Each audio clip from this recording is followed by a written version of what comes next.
anak-anak, kali ini kita akan belajar tema 7, subtema 2, pembelajaran ke-1 untuk kelas 5.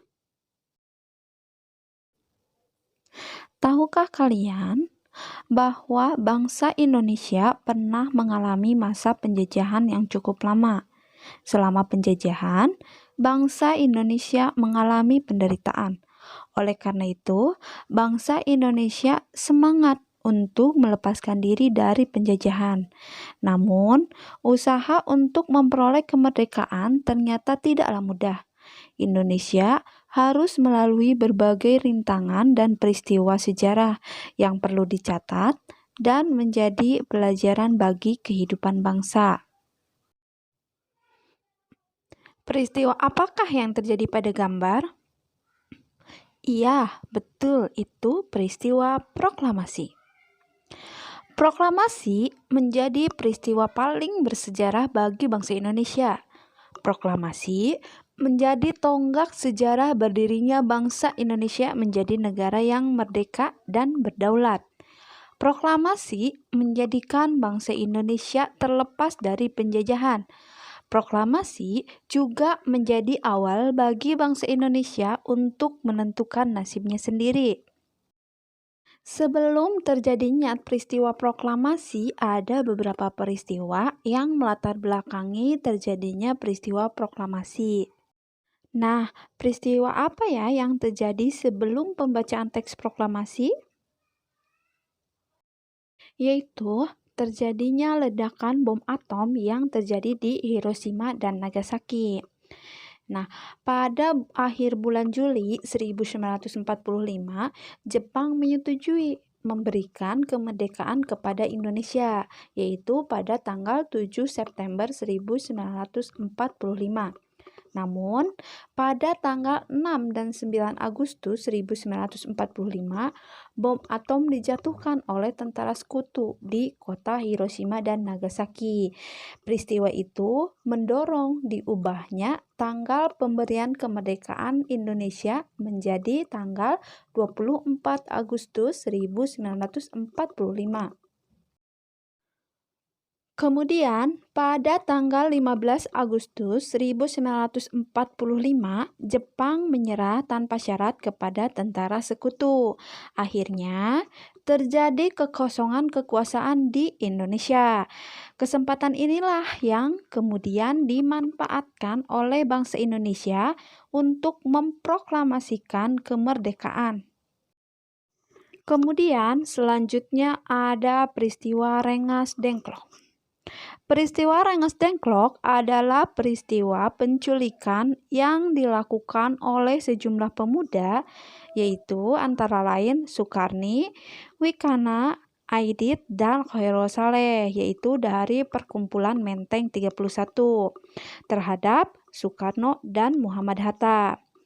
Peristiwa ini terjadi pada tanggal 16 Agustus 1945, yaitu pukul 03.00 dengan membawa kedua tokoh ini ke Rengas Dengklok, yaitu sebuah kota kecil di Kabupaten Karawang, Provinsi Jawa Barat. Latar belakang terjadinya peristiwa Rengas Dengklok adalah adanya ketidaksepakatan antara para pejuang kemerdekaan, yaitu dari golongan tua dan dari golongan muda, mengenai waktu proklamasi kemerdekaan Indonesia. Golongan muda ingin kemerdekaan diproklamasikan segera dilakukan, sedangkan golongan tua ingin kemerdekaan diproklamasikan melalui PPKI. Nah, jadi karena perbedaan pendapat inilah sehingga peristiwa Rengas Dengklok itu terjadi. Selanjutnya, setelah disepakati bahwa kemerdekaan harus segera dideklarasikan di Jakarta, selanjutnya Ahmad Subarjo bersama dengan Sudiro dan Yusuf Kunto menuju Rengas Dengklok untuk menjemput Soekarno-Hatta dan membawa keduanya kembali ke Jakarta. Lalu, Pada malam harinya, di kediaman Laksamana Muda Maeda, yaitu seorang perwira Jepang yang mendukung kemerdekaan Indonesia, dirumuskanlah naskah teks proklamasi. Nah, ini merupakan naskah teks proklamasi yang atas itu merupakan naskah teks proklamasi yang masih ditulis tangan oleh Insinyur Soekarno. Dan yang bawah itu adalah teks proklamasi yang sudah diketik ulang oleh Sayuti Melik ya dan ditandatangani langsung oleh Insinyur Soekarno dan Muhammad Hatta. Nah, lalu pada tanggal 17 Agustus 1945, Insinyur Soekarno dan Muhammad Hatta membacakan teks proklamasi kemerdekaan Indonesia di Jalan Pegangsaan Timur nomor 56 Jakarta. Di sini ya tempatnya. Nah, kemudian setelah dibacakannya teks proklamasi, selanjutnya itu pengibaran bendera Sangsaka Merah Putih ya. Nah, bendera merah putih yang pertama itu dijahit langsung oleh Ibu Fatmawati Soekarno. Nah, apakah kalian pernah mendengar teks proklamasi ketika sedang dibacakan? Mari kita dengarkan bersama-sama.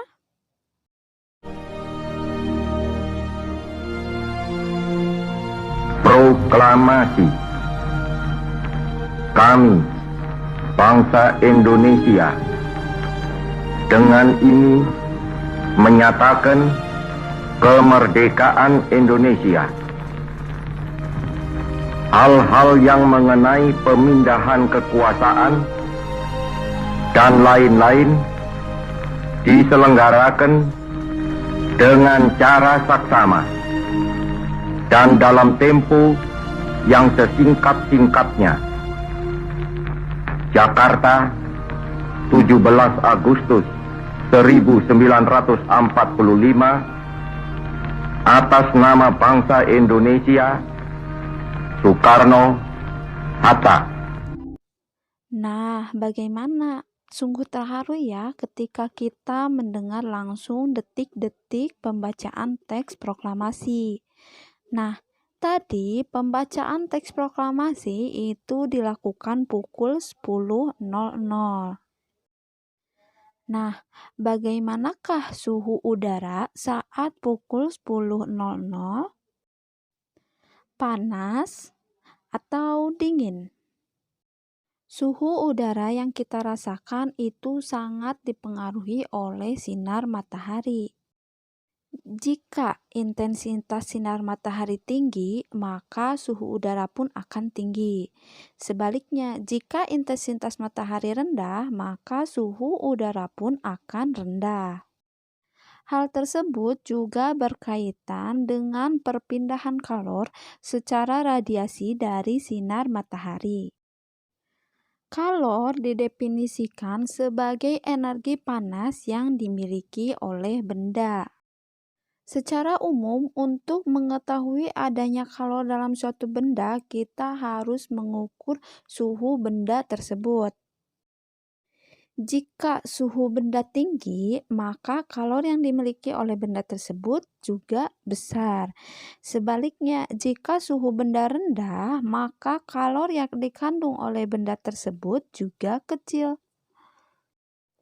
Kalor yang dimiliki oleh suatu benda bisa berubah-ubah, bisa naik, bisa juga turun, karena kalor dapat berpindah dari suhu tinggi menuju ke suhu rendah. Pernahkah kalian memegang gelas yang berisi air panas? Ya, akan terasa panas ketika kita pegang. Hal itu menunjukkan bahwa suhu air panas itu tinggi, sehingga kalor yang dimilikinya itu besar. Kemudian, ketika kita memegang gelas yang berisi air es atau air dingin, itu akan terasa dingin. Hal tersebut menunjukkan bahwa suhu yang dimilikinya itu rendah, sehingga kalor yang dimilikinya pun itu rendah. Pernahkah kalian mencampur air panas dan air dingin?